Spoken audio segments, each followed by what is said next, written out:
Welcome to Trashmagination, a podcast about reimagining trash. I'm Carla Brown. This week's episode is about denim jeans. So when I was 22 years old, I spent a summer working at a plant where we sorted donated clothing into categories. And that was because many charities which sold secondhand clothing couldn't sort all their donations on site because they get so many donations. So every day, companies would come by where I was working and they would purchase specific types of material. And the most popular box was always the one for denim jeans. The manager said that the denim jeans fetched more per pound than any other donated clothing material, even boxes with new clothing. It's easy to find a use for denim jeans that are in good shape and which are still in style. But what can you do with jeans that are out of date, paint splattered, ripped, or ragged at the seams? Or if you make quilts from jeans, what do you do with the thick inseams, belt loops, zippers, pockets, and waistbands? Earlier this year, there was a product called the Extreme Cutout Jeans that was just the waistband and inseams, and it was selling for $168. But let's get real. Most people do not want to wear jeans like that. And let's talk about some more realistic project ideas. So here's what we'll talk about today. First, where to bring your denim clothing if you don't want to make them into something new. Next, how to repair, update, or sew your own jeans. Then, denim projects that I have made, as well as projects I want to make. And then some stories about artists I admire who work with denim. And finally, I'll just mention some information about yarn made from recycled denim. In Australia next week, there is a program called Jeans for Genes, and this is spelled jeans like Jeans for genes, Genes. And this is run by the Children's Medical Research Institute. On August 3rd, people across Australia wear denim to show their support for genetic research. Volunteers stand in public places to collect donations. As part of this event, there are some artists who make items from recycled denim and who support the campaign, such as Kimberly Lester from Grubby, who makes dribble bibs from recycled jeans, and she will donate 50% of sales to the campaign. And if you donate to the campaign, Angela Van Boxtel will crochet your old jeans into a rug. Maybe we can spread the idea of jeans for genes to other countries and encourage denim creative reuse as an important aspect of that event. So if your denim clothing is in good shape, it's easy to find a way to reuse it. Just take it to the thrift store. Even if they don't sell it in the store, they might sell it to a vendor like the one where I used to work. One of the coolest uses of donated jeans is denim insulation for home building. Denim insulation is preferable over other types of insulation because it's not itchy and it's great at reducing the noise that can filter through the walls. It has a 30% higher acoustic rating than traditional insulation. It also doesn't off-gas like some other types of insulation and can reduce allergy or asthma triggers. The only downside is that it costs twice as much as traditional insulation. The organization Blue Jeans Go Green collects jeans to make insulation and contributes it to charities who are building homes for those in need. Blue Jeans Go Green partners with stores to gather the donations, stores such as Madewell and J.Crew. Often, when you bring your jeans into these stores, you can get a discount on your next purchase in those stores. They also have info up on their website on how to organize a denim drive if you are looking for a community service project for an Earth Day event for your company or school. Another place you can bring your denim clothing is to Levi's and Dockers stores. They will give you a discount on your next purchase when you bring in your donation, and they also have a partnership with Goodwill where you can mail your jeans for free. Next, we'll talk about ways that you can update, repair, or sew your own denim jeans. Of course, we want to reuse an item first before we try to recycle it. There are many tutorials that show how to repair torn jeans or to add details to give them a new look. One skill I have learned over the years was how to hem jeans while keeping the original hem with that distinctive yellow threaded stitching. If you have holes in your jeans, you can iron blue interfacing inside and then sew over it. You can also have fun when you're patching your kids' jeans to make a hole into a monster mouth.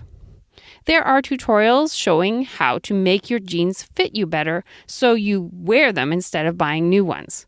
They show how you can insert an elastic in the waistband to make your jeans fit your shape better. If you like to doodle, you can draw on your jeans with a bleach pen and make into a beautiful work of art.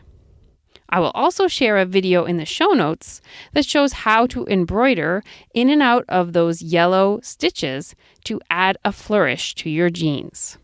Now, many of us have jeans that don't fit quite right, and that can be a source of waste. If you find it frustrating to find well-fitting store-made jeans, you can make your own custom jeans, and it's a lot easier to do that now because of Canadian pattern designer Heather Liu from Closet Case Patterns. She has developed a technique for teaching people how to sew custom jeans even if they don't have a lot of sewing experience. They are called ginger jeans, and I've heard so many people say that they love the jeans and they look just like store-bought ones. You can take an online course on how to sew your custom dream jeans. The company also sells hardware kits so you can put on the rivets and jeans buttons and so your jeans look really polished. So now let's move on to Trashmagination's denim projects throughout the years. I have a box of deconstructed jeans that I use for these projects. Now, most of those jeans are from the 1980s, like they have very wide legs or they have paint on them. And the components of the jeans, once they're deconstructed, are waistbands with belt loops and zippers, flat panels which form the legs, thick inseams and hems, and then the back pockets. The components that are the easiest to reuse are the flat panels and the back pockets. You have to get more creative to use the other parts. From those jeans, I have made many projects. Let me tell you about some of them, and there will be pictures of these in the show notes. For my daughter, I made a jean back pocket organizer. This is a popular project online. This is what I did. I sewed the back pockets of the jeans together so that she could have her toys all lined up in this cute organizer that hangs on the back of her door. I also made a huge bean bag cushion chair out of legs, and currently I am stuffing it with all sorts of things, unmatched socks and other rags from around the house. Now, just this week, I reupholstered a chair with blue jeans. I have a dining room chair that has a foam seat, and the cover for that had worn through. So I took 3 pant legs from jeans, I sewed them side by side, and then I stapled them over the foam base. Another project that I just made was an ointment organizer. So how many times have you purchased an ointment because you couldn't find that tube that you already owned? So I made an organizer with little pockets for the tubes. These are things like antibiotic cream or hydrocortisone cream. And then I put them into a vertical pocket organizer, and I used the belt loops, which again is one of those components that's hard to reuse. I used those at the top to make it so I could hang it up on the wall. Now, the last project that I tried recently was to make beads. So sometimes when I'm making my jeans projects, I get little thin, very thin scraps of jeans that are left over from cutting out the shapes.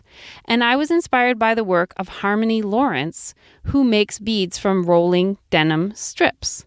So I've made about 10 beads now, and I'm going to keep making them, and I hope to string them on a necklace soon. Now, there are so many more projects that I want to make with denim jeans, and I've collected a bunch of them into a Pinterest board that you can check out. But here's some of them. One is a coil basket. This will help use up those thick inseams, which is a tough part to use. You just coil the hems around and around, sew them together, and make a basket. Similarly, to use up those inseams, there's a project of a coil necklace where you just coil it very tightly and then stitch it into little circles. I love the designs by an artist named Love and Dream from Turkey.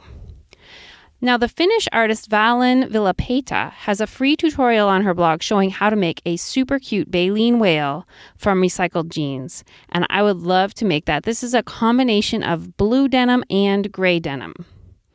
I saw a fun project for a snack bag, which requires very little sewing because you use the leg of the jeans, which forms a tube, and then you just sew it shut at the bottom so it makes a bag. The blog Between the Lines then shows how to add a belt to close the bag, so you actually also get to creatively reuse a belt. And then the last thing I want to make tons of are denim quilts. There are actually so many quilts that I want to make from denim. My son likes to have about 10 blankets on his bed. So I'm hoping that one big heavy denim quilt might reduce that number and just have one big heavy blanket. And many people say that they find heavy blankets quite soothing. I would also like to make a quilt from the many square scraps of denim and then embroider contrasting designs on each square with red, orange, and yellow thread. And this is inspired by a quilt from Tessa Dickinson. Denim is a great quilt material if you're going to do a lot of embroidery because it can stand up to some heavy stitching. Next, I'm going to talk about artists who creatively reuse jeans in their work. Now, ever since people have ever been using indigo to dye clothing, they have been creatively reusing the resulting cloth. One style of creative reuse that I admire a lot is called boro. It is from rural Japan, and it was a patchwork style used to repair cotton clothing and quilts. Boro means ragged or tattered. When a kimono or other fabric items started to wear thin, the women in the family would sew a small piece of scrap fabric over that spot using a stitching technique called sashiko, based on a running stitch. Now, these items would get gradually covered by patches, and the pieces of clothing might get very heavy and also warm. Now, many designers these days are incorporating the techniques of boro and sashiko into their designs. So the blue of denim jeans is associated with a dye known as indigo. And indigo dyeing, and specifically shibori, is really hot crafting technique right now. Indigo dye can be made from natural ingredients, and so people are experimenting with more natural dyes rather than chemical dyes. People make indigo dye vats that they maintain over time. And I've heard about artists who end up dyeing just about everything in their home once they get a good indigo vat. There are so many artists who work with denim, so here are some that I follow and admire. Katrina Rodabaugh is a fiber artist who advocates for slow fashion, and she is publishing a book very soon called Mending Matters: Stitch, Patch, and Repair Your Favorite Denim and More. Her work really reminds me of those boro techniques that I'm talking about, and I'm looking forward to her book in October. Pam DeLugo is a paper artist who makes books and other paper products from jeans. I'll share a video where she demonstrates how she deconstructs the jeans, chops them up, and then puts them in a machine called a Hollander beater, which beats the denim to a pulp. To make the paper, she doesn't need to add anything to the jean pulp except water. Karen Stevens makes adorable pencil cases and other items from recycled denim. Many feature her signature image of a moon embroidered with tiny facial features. I believe she is making these moons by drawing on the denim with bleach. If you do it right, it can really look like the moon because it doesn't bleach everything 100%, so it looks like the shadows of the moon in the places where the bleach doesn't quite go into the fabric. Jean Shin is a creative reuse artist who I mentioned in the podcast episode on prescription bottles. She made an installation called Alterations from jean legs and other pant legs, which she stiffened from wax, and they stood up like vertical pots. Claire Armstrong from the blog Pillar Box Blue makes a lot of upcycled crafts from denim jeans. For example, she wove a lampshade from the inseams, and she made a succulent pot from the waistbands. And she made an advent calendar by sewing 25 jeans pockets on a canvas curtain. She is my go-to inspiration for denim upcycling ideas. To finish off, I'll mention that I found some companies who are making yarn from recycled denim.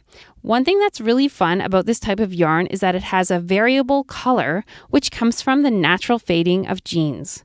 The companies are Beta Knit from Italy, Ven Eco Jeans Yarn from the Netherlands, Wool Zor Eerlijk from the Netherlands, and Wool in the Gang from the United Kingdom. And I will link to their denim wool information up in the show notes.